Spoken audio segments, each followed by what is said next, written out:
and she was in love with Ohia. He was a male demigod, and Ohia was in love with Lehua, a female demigod. And Pele was angry at Ohia, so she turned him into a tree. And Lehua was so sad that she then said, okay, well, you can be together. And Lehua became the flower on the Ohia tree.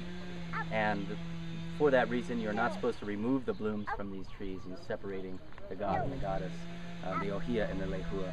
And Lehua actually roughly translates to flower in Hawaiian. It's referred to a lot of flowers. But this is the Ohia Lehua. Behind you is a little almond tree there. And I was really excited this last year. I had beautiful flowering, and we got a heavy storm. Most of the blooms flew off, but you can see a couple almonds here and there on it. We'll head up over this way into our first garden. This is a shade-grown coffee grower experiment. These were started from seed here on the farm. There's about 70 trees here, and another 85 trees right over there. This one started a little.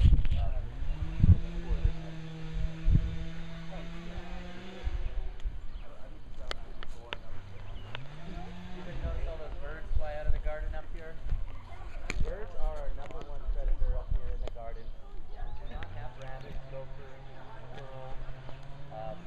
But we also don't really have any predators. So we have very prolific bird population. And you'll see a lot of this netting out in the garden. And it's there to protect the crops from the birds. This was the newest garden that we added here on the farm. And it was very challenging. Unknowingly, we terraced the area and ended up scraping most of the topsoil to the far end. So it took us about 3 years of conditioning the soil with our compost and top dressings, cover crops, and we finally started getting good production out of this area. Luckily, our neighbor is a ranch here. This used to be a forest. If you came here last year, this is all a forest up here.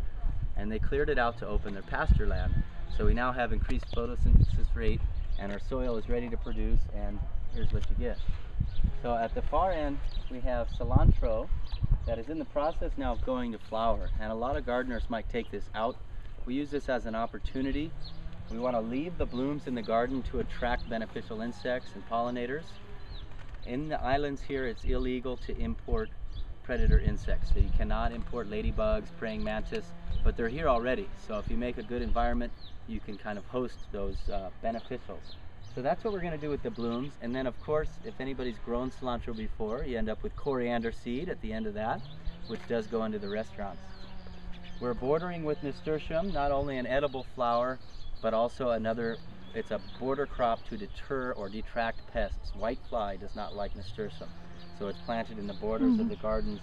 And you're going to see a lot of aromatic herbs planted in the borders, and that's to detract pests as well. You can see the ferns on this side. This is wild anise that we actually don't fight it too much. We let it come in, and we do send in the anise seed upon request to the restaurants as well. Does anybody like cilantro here? Should we get some of this? Yeah, I like some. Yeah. Just gonna get in here and grab a little bit.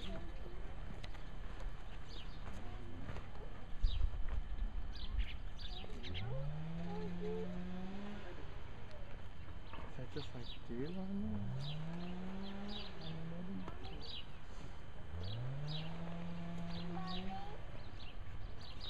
Get a little bit of that. What about edible flowers? You want some nasturtiums? Sure. Oh, good. Come on in. Let's pick some. Yeah. So we'll come over. We'll just pick a few of these guys. If anybody's never had one before, go ahead and just try one. These guys taste a very radishy flavor. The petals alone are fairly mild. Eat the whole thing. Very pungent radish flavor. So we'll just walk through this way and we'll let everybody pick as they go. I will collect from you at the end. You can throw them in the basket.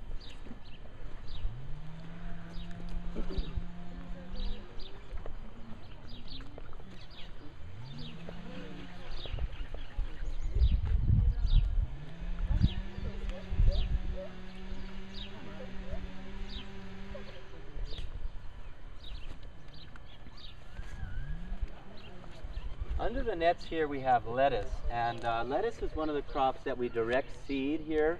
We actually use a seeding wheel, and you can see this row closer to us. They came up very close together. This is what happens after it's seeded, and then in about 4 to 6 weeks, we'll thin it out and transplant it. We'll take all the extras and plant the entire row next to it. You can see what's just been transplanted there with enough space to develop a nice full head of lettuce. And we still have extra lettuce, so we're actually going to rake up an additional row. We'll get 2 additional rows out of this one planting of lettuce. In about another 2 weeks, it'll be another 2 months, it'll be about 250 to 300 pounds of lettuce. Do you have any kale in here? Yes, there's kale right here. You have red Russian kale with the purple stalks. You have blue lacinato kale or dinosaur kale, 2 plants there with the dark blue leaf. To the right of that, we have Siberian kale here, kind of right in front of us. And at the far end, to the left of the red Russian kale, is a variety of Romanesco called Veronica. It's in the broccoli family, technically a brassica, but it's a wonderful. Has anybody ever tried Romanesco before? Mm-hmm. Looks prehistoric, awesome appearance, tastes like broccoli flower, but a really unique vegetable. And beyond that, we have a few small tomatillo plants as well.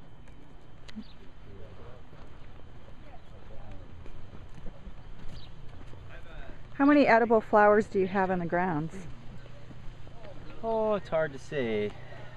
I could think of at least 5 off the top of my head. The thing is, any vegetable that flowers is going to have an edible flower, so if you're counting all those, it's a very prolific amount. Even arugula flowers have an amazing flavor, kind of nutty, little mild spice to them. So I collect those flowers. Question? Yeah, so what would be a predator to the chickens and chicken? We don't really do it for predators here, but Okay. there are 3 main predators they talk about in Hawaii. You have mongoose, Okay, domesticated dogs, okay, and rats. okay. Mongoose and the rat are more concerned with the eggs than the chickens themselves.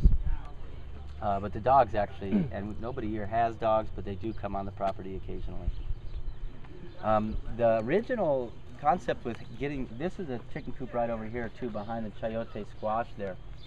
And they were wild chickens that used to just devastate our gardens. So we trapped the chickens and we made them a home.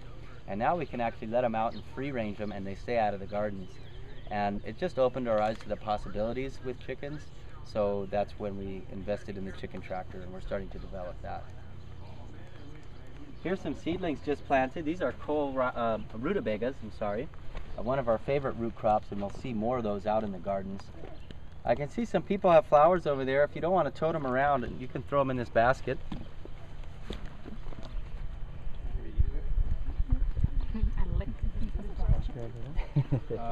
Here we got a little bit of lettuce. I'm going to select some of this lettuce for our salad. We always grow a few varieties. Obviously, growing for chefs, it's all about variety and presentation.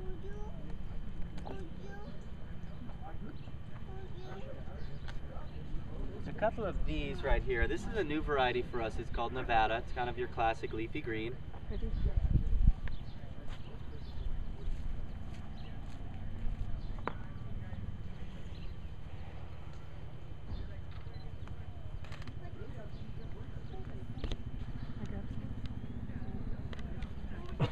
here is a green butter leaf.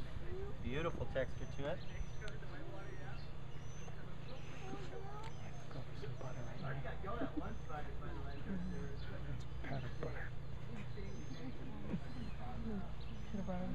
And since we got the green, we'll go ahead and get the red. This is a red butter leaf. I totally meant to actually throw some in the bag. I totally forgot that. And these guys are a little young still, but there's nothing wrong with baby lettuce. I'm going to try some of this new romaine variety we're growing.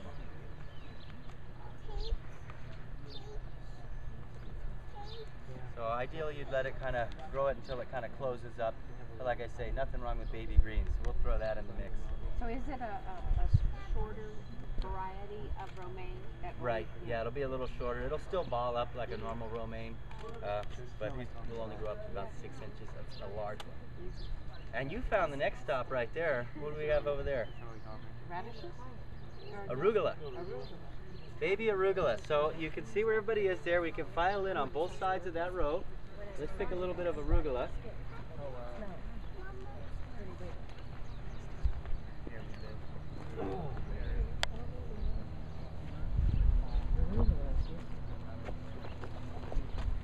So with the arugula, what we're going to do is we're going to pick by hand. And we want to remove the leaves without uprooting the plant. So you want to remove the larger leaves from the outside of the plant, leaving the heart so we can come and harvest again. And try not to uproot the plant. So you just want to pinch the stalk and remove the leaf without uprooting the plant. Go ahead and sample it, see how much you like it, and pick what you'd like to see on your plate today.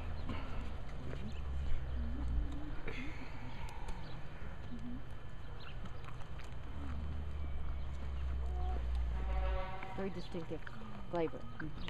It's spicy, and then this is actually still fairly young. We do a lot of stuff with older arugula that's not that common anymore. A lot of people want baby arugula, but it has a lot of flavor that you can unleash if you let the plant get a little older. Over here, this is a cool plant that's just popped up there. Yeah, we naturalized that to the area, and we usually transplant them, but this is shiso. It's commonly featured in Japanese cuisine. This is a red shiso. And it's usually used in a salad? Or It's generally in sushi rolls. Oh, in It's sushi also rolls. served on the side with sashimi very commonly. I'm not sure what our chefs like to do with it. I think they actually add it to their sauces. Behind you there, this is a Chayote Squash, and this is our favorite variety of squash here. It grows year-round. It grows all around the world. It's got all kinds of common names. You might know it by another name. But it produces a fruit that's got a hard skin, so you skin it. The seeds are small. You can eat them like a cucumber or zucchini. An incredibly versatile, mild flavor. But the entire plant is edible. You can eat the leaves, the shoots, and the root. You can prepare the root like a potato. These right here are called dragon's whiskers.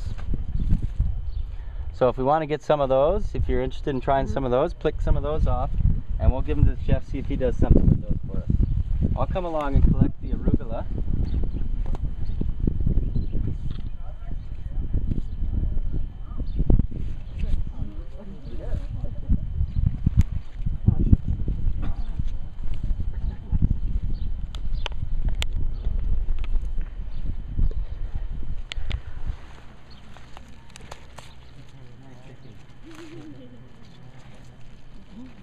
All right, so let's head back out this way. You guys get some of those dragon's whiskers over there? No? Okay. So this is how I propagate my coffee. I was telling you that I'm always backing them up. What's it taste like? You're not sure. Not bad. Kind of like a pea shoot, but not as sweet. Yeah, like the regular has a spicy aftertaste, Definitely. and this doesn't. It's quite good, really. Almost, to me, it almost has a cucumber taste to it. A little bit. Interesting. Okay, tasting it. And peas. Sunny days. They make a quick, rich, hot